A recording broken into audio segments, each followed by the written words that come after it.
Baik, bismillahirrahmanirrahim. Assalamualaikum warahmatullahi wabarakatuh.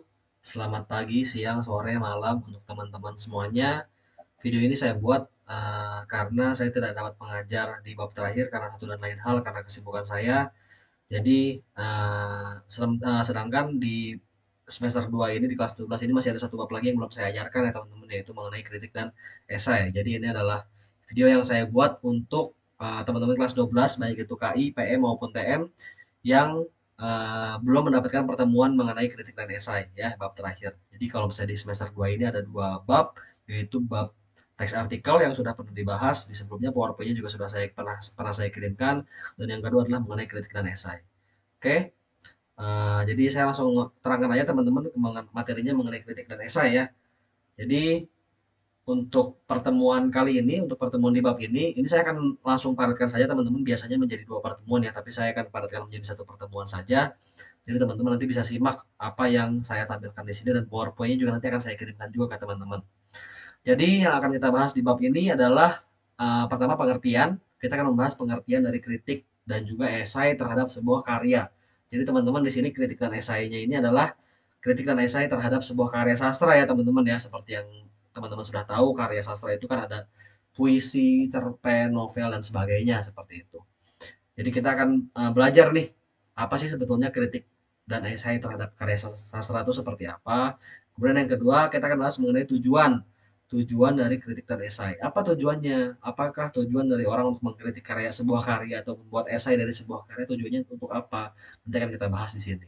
Kemudian yang ketiga kita akan belajar macam-macam kritik sastra ya, berdasarkan unsur pembangunnya, kemudian ada juga berdasarkan pemikiran penulis dan juga aliran yang dianut. Ada beberapa macam nanti teman-teman mengenai kritik sastra. Dan yang keempat yaitu macam-macam esai. Di sini dibagi menjadi dua, yaitu menurut jenis dan menurut isi. Jadi sebetulnya materinya cukup singkat teman-teman ya. Materi cukup singkat. Memang sebetulnya di materi kritik dan esai ini sebetulnya lebih berfokus pada teman-teman dalam membuat sebuah kritik, menciptakan sebuah kritik atau esai dari sebuah karya. Fokusnya seperti itu. Tapi sekarang kita akan belajar dulu mengenai teorinya ya teman-teman ya. Lanjut. Jadi ini adalah pembukaan teman-teman ya. Jadi mengapresiasi karya sastra itu dapat dilakukan dengan berbagai macam cara. Di antaranya yaitu menulis resensi, kritik, dan esai. Kita simak dulu kalimatnya teman-teman. Mengapresiasi ya. Mengapresiasi itu berarti memberikan tanggapan teman-teman. Ya, menghargai, mengapresiasi karya sastra itu dapat dilakukan dengan berbagai macam cara ya. Contohnya menulis resensi maupun kritik maupun esai. Nah, apa sih perbedaan dari ketiga hal tersebut? Ya, tiga yang tadi saya sebutkan adalah tiga cara untuk mengapresiasi karya sastra. Nah, perbedaannya apa? Secara singkat, kalau resensi, teman-teman, resensi adalah ringkasan dari sebuah karya. Ya, misalkan sinopsis dari sebuah novel atau sinopsis dari sebuah film atau trailer dari sebuah film, itu yang disebut dengan resensi. Jadi ringkasan sebuah karya itu. Ya. Kemudian yang kedua, kritik. Kalau kritik itu lebih didasarkan dengan analisis yang mendalam terhadap sebuah karya. Ya, kalau resensi tadi kan ringkasan nih dari sebuah karya, sedangkan kritik itu adalah analisis yang lebih mendalam terhadap sebuah karya. Ya. Kemudian kalau esai, esai itu lebih mengarah pada cara pandang seseorang terhadap suatu objek atau peristiwa.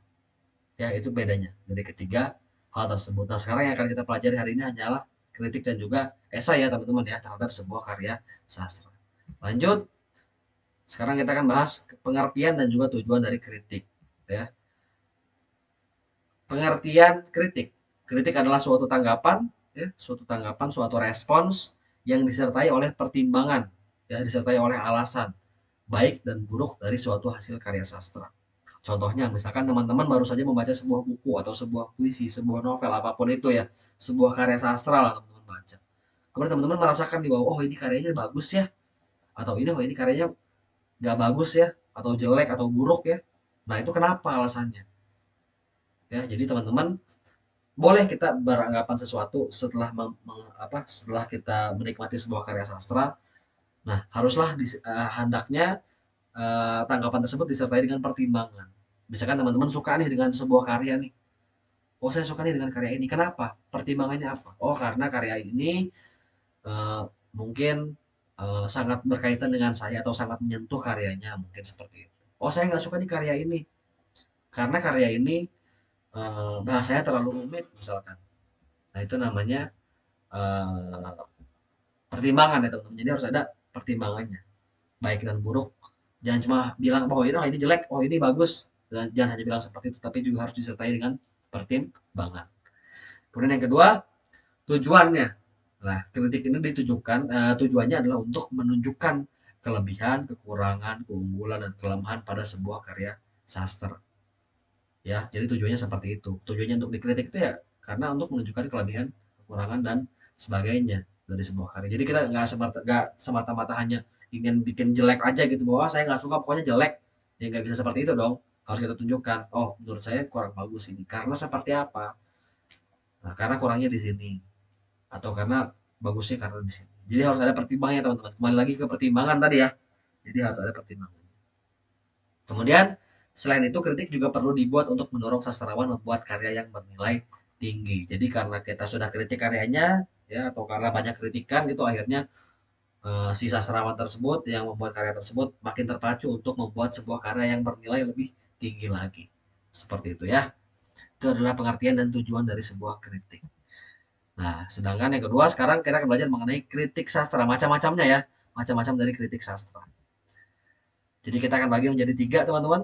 Yang pertama berdasarkan unsur pembangun kritik, kemudian yang kedua berdasarkan pemikiran penulis, kemudian yang ketiga berdasarkan aliran yang dianut.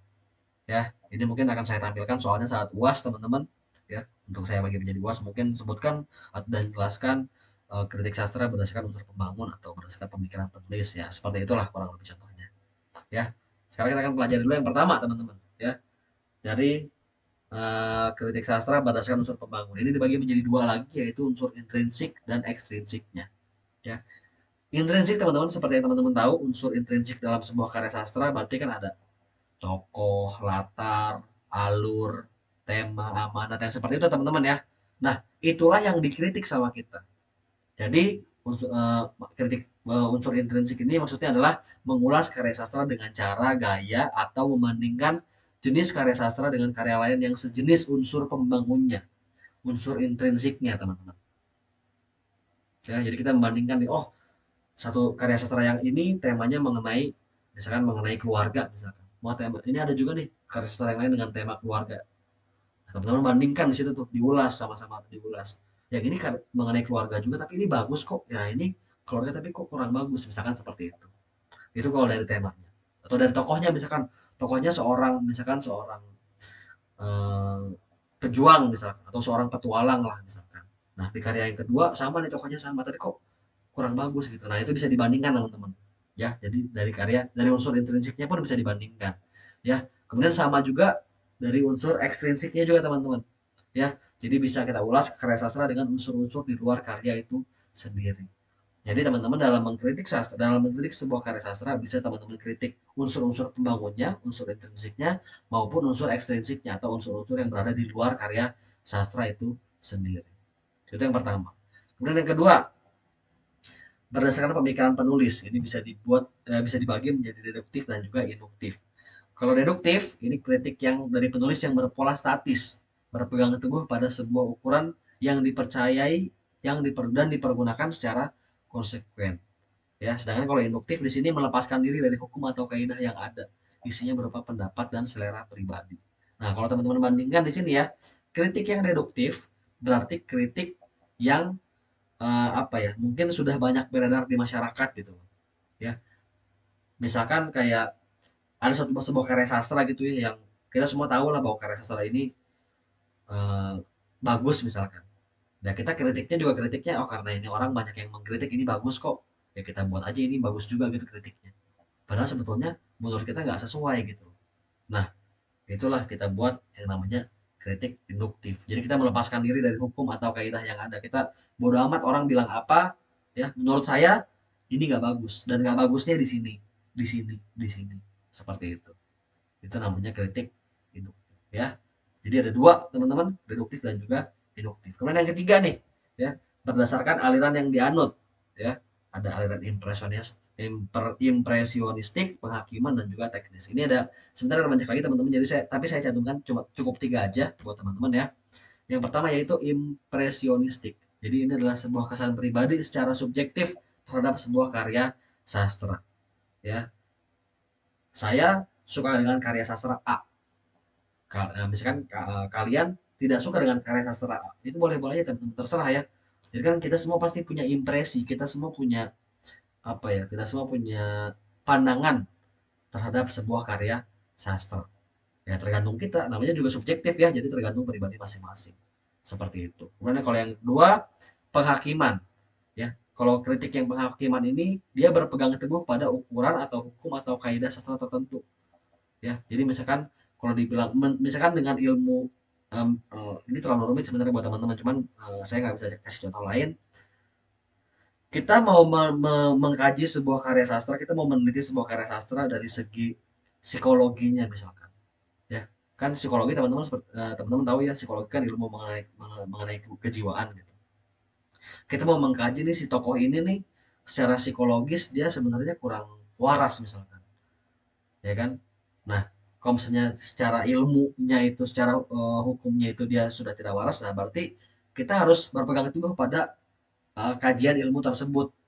Seperti itu. Kurang lebih seperti itu teman-teman ya. Jadi ada ilmu, ada dasarnya.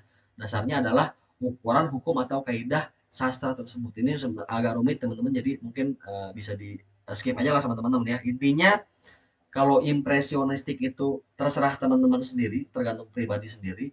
Tapi kalau penghakiman ini harus berdasarkan suatu rujukan, ada suatu ilmu di situ. Ya. Kemudian yang kalau yang ketiga, teknis. Nah, teknis ini berarti teman-teman menunjukkan kelemahan tertentu dari sebuah karya sastra supaya sang pengarang dapat memperbaiki kesalahannya di waktu mendatang. Namanya teknis teman-teman berarti sangat detail ya, sangat inti, ya, sangat apa, sangat teliti gitu loh. Misalkan, wah harusnya di bagian ini nih si tokoh ini nggak perlu mengatakan ini, misalkan. Dia bisa mengatakan lebih baik lagi. Nah, teknis itu seperti itu. Jadi sangat detail teman-teman. Bahkan sampai dialog tokoh aja teman-teman kritik ya, seperti itu. Itu namanya teknis. Jadi ada tiga teman-teman ya tadi ya, impresionistik itu berarti berdasarkan kesan pribadi, terserah kita aja mau seperti apa. Kalau penghakiman ini berarti berpegang teguh pada ukuran hukum atau kaidah atau sebuah ilmu tertentu ya. Kalau teknis ini berarti kita mengkritiknya sangat detail gitu, sangat teliti. Seperti itu. Supaya apa? Supaya sang pengarang dapat memperbaiki kesalahannya di waktu mendatang. Ya, kritik ini juga bisa teman-teman nggak cuma dari selera aja ya, tapi bisa juga mungkin dari salah tulis. Itu bisa juga kan kita kritik ya. Seperti itu. Lanjut. Kemudian tadi sudah kita bahas mengenai kritik teman-teman. Jadi kurang lebih kritik tadi sudah dibagi menjadi beberapa macam lah ya. Nah, sekarang kita akan bahas mengenai esai teman-teman. Apa sih sebenarnya pengertian dan juga tujuan dari esai?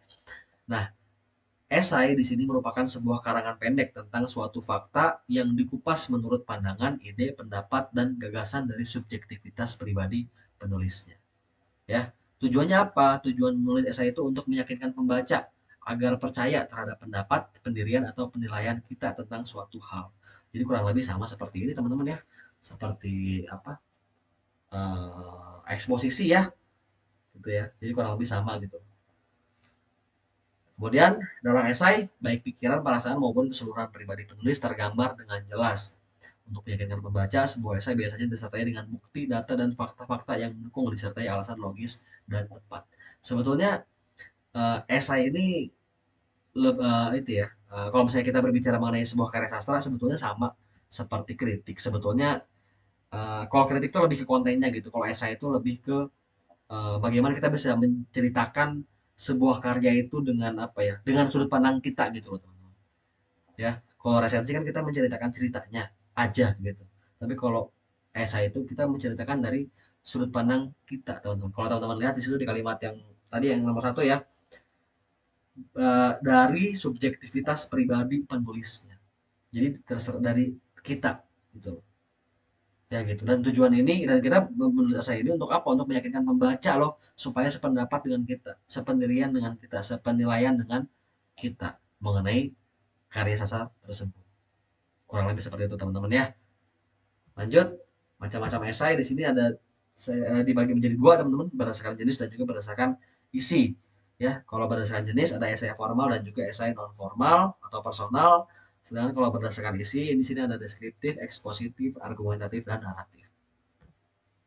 Lanjut, kalau esai yang apa berdasarkan jenis tadi, esai yang formal di sini ditulis dengan bahasa yang jelas, bahasa yang lugas, sesuai dengan kaidah penulisan yang baku. Ya, pokoknya yang formal aja gitulah teman-teman tahu ya. Kalau yang non formal Bahasa yang digunakan lebih komunikatif, jelas, lebih meluas, dan tidak kaku. Sehingga ulasan mengenai sesuatu lebih banyak dan mendalam. Ini jenis esai ya. Kemudian ada juga dibagi berdasarkan isinya ya. Ada deskriptif, ekspositif, argumentatif, dan juga naratif. Kalau esai deskriptif, berarti fakta dan datanya diungkapkan apa adanya ya. Kita hanya mendeskripsikan saja, menjelaskan begitu saja. Tidak ada subjektivitas dari si penulis untuk menambah ataupun mengurangi fakta. Jadi kita hanya bahas kulit-kulitnya aja teman-teman, luar-luarnya aja gitu ya. Selanjutnya ekspositif ya. Ulasan atau esai yang kita buat tidak sekedar memaparkan keadaan sebenarnya, tapi juga menjelaskan secara detail dari berbagai sudut pandang. Nah ini lebih detail lagi teman-teman nih, lebih membahas nggak cuma kulit-kulitnya aja, tapi kita bahas dalam-dalamnya juga nih kalau ekspositif ini. Lanjut, kalau argumentatif di sini analisis menuju kesimpulan terhadap ulasan yang diangkat penulis. Nah ini juga kita berikan, kalau argumentatif itu berarti kita memberikan sesuatu yang layak diperdebatkan lah. Kita memberikan suatu statement yang apa ya, dari pribadi kita tapi juga bisa diperdebatkan gitu loh. Mungkin bagian tertentu dari sebuah karya bisa kita perdebatkan, itu namanya bagian argumentatif. Kemudian yang keempat, naratif. Naratif di sini berarti ulasan mengenai topik tertentu yang disusun secara urutan waktu atau kronologis berupa teknik bercerita. Jadi kalau misalnya naratif ini esai yang kita mengulas mengenai suatu topik, suatu karya gitu ya, disusun berdasarkan kronologis atau urutan waktu dari ceritanya ya, seperti itu esai yang macam-macam esai yang berdasarkan isinya ya teman-teman ya. Jadi tadi sudah dibagi menjadi dua, jenis dan juga isi ya. Oke, seperti itu teman-teman, materi mengenai kritik dan esai dari sebuah karya sastra teman-teman. Materi ini memang apa ya, bisa bisa saya katakan mungkin tidak akan berarti jika teman-teman memang tidak pernah membaca sebuah karya sastra gitu teman-teman ya. Kalau teman-teman nggak pernah baca karya karya sastra ya teman-teman nggak bisa buat kritik ataupun esai, ya gak sih? Jadi teman-teman alangkah baiknya teman-teman membaca sebuah karya sastra kemudian teman-teman buat kritiknya ataupun esainya gitu. Ya, ilmunya maksudnya seperti itu gitu teman-teman. Ya tapi karena keterbatasan waktu, keterbatasan media juga, teman-teman saya rasa juga mungkin saya nggak mau memberatkan kalian lah dengan cara membeli sebuah karya sastra atau apa gitu ya. Jadi mungkin untuk pertemuan yang ini, untuk yang bab ini, saya tidak perlu memberikan tugas teman-teman. Teman-teman cukup pelajari aja materinya yang sudah di PowerPoint, yang sesuai dengan penjelasan saya juga. Nanti materi di bab kritik dan esai ini akan saya jadikan soal di ujian akhir semester teman-teman. Ya, jadi teman-teman bisa pelajari dari video ini dan juga dari PowerPoint yang saya kirim. Atau teman-teman jika menemukan sumber lain dari internet, saya persilahkan teman-teman mencari sumber lain ya untuk teman-teman pelajari. Seperti itu. Oke, mungkin saya tambahkan sedikit teman-teman. Jadi untuk UASnya nanti seperti biasa ya, 40 soal pilihan ganda, 5 soal esai. Untuk materinya dua teman-teman ya, artikel ya kemarin yang sudah kita pelajari di bab lalu, kemudian materi di bab ini kritik dan esai ya, dan mungkin saya akan tambahkan beberapa soal-soal dari soal-soal di semester satu kemarin teman-teman ya. Kalau teman-teman masih ingat kan kita belajar ada apa, surat lamaran kerja dan sebagainya, itu mungkin saya akan masukkan lagi soal-soal, beberapa soal di situ untuk soal ujian kalian. Jadi teman-teman silahkan dipelajari lagi materi yang sudah teman-teman pelajari di semester satu, di semester 1 dan semester 2. PowerPoint-nya kalau teman-teman yang belum punya, silahkan WhatsApp saya, akan saya kirimkan materi yang belum teman-teman miliki. Oke, sekian teman-teman dari saya, terima kasih. Mohon maaf teman-teman, sekali lagi saya pribadi mohon maaf karena saya tidak bisa mengajar, karena kesibukan saya dan juga urusan-urusan lain yang saya prioritaskan terlebih dahulu gitu ya. Bukan berarti saya tidak ingin mengajar, tapi hanya karena waktu yang tidak sempat aja teman-teman ya untuk ngajar ya. Semoga teman-teman bisa melaksanakan ujiannya dengan baik, kemudian bisa lulus dari SMTI dan bisa ketemu dengan saya lagi di wisuda. Terima kasih teman-teman, saya akhiri. Wassalamualaikum warahmatullahi wabarakatuh.